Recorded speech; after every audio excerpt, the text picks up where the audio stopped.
सोचा भी है ए मर्द मुसलमान कभी तूने, क्या चीज है फौलाद की शमशीर जिगरदार। यानी ए मुसलमान, क्या तूने कभी गौर किया है ये फौलाद की तलवार जो बड़ी ताकतवर और काटदार है, आखिर इसकी असल हकीकत क्या है। इकबाल यहाँ महज तलवार या असलहे की बात नहीं कर रहे, बल्कि कुव्वत ईमानी और जज्बा अमल का इस्तारा इस्तेमाल कर रहे हैं। वो पूछते हैं, क्या तूने कभी सोचा कि तलवार की असल ताकत फौलाद में नहीं होती, बल्कि उस हाथ में होती है जो उसे चलाता है। और वो हाथ तब मजबूत होता है जब दिल में ईमान, गैरत और यकीन की हरारत हो।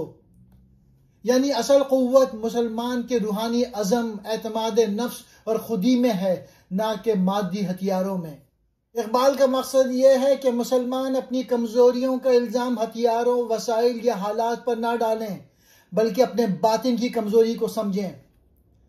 क्योंकि फौलाद की शमशीर भी बेकार है अगर हाथ में ईमान का जोश न हो, और एक मोमिन का हाथ खाली भी हो तो वह ईमान से जहां बदल सकता है। इकबाल पुकार उठते हैं, ए मर्द मुसलमान, क्या तूने कभी सोचा कि फौलाद की तलवार में ताकत कहां से आती है। वो ताकत फौलाद से नहीं, तेरी रूह से, तेरे यकीन से, तेरे ईमान से आती है। जब दिल जिंदा हो तो खाली हाथ भी बिजली बन जाते हैं, और जब रूह मुर्दा हो जाए तो फौलाद भी जंग आलूद हो जाती है। याद रख, शमशीर फौलाद नहीं, ईमान ही असल कुव्वत है। जाग ए मर्द मुसलमान, तेरी असल ताकत तेरे दिल में है, तलवार में नहीं। शमशीर जिगरदार कहते हैं ना टूटने वाली तलवार।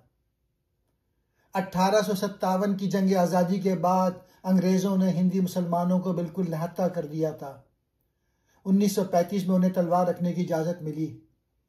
इस पर अल्लामा ने कहा कि ए हिंदुस्तानी मुसलमान, तूने कभी ये सोचा है कि जिस तलवार की तुम्हें आज़ादी मिली है, लोहे की वो तेज काट वाली तलवार क्या है।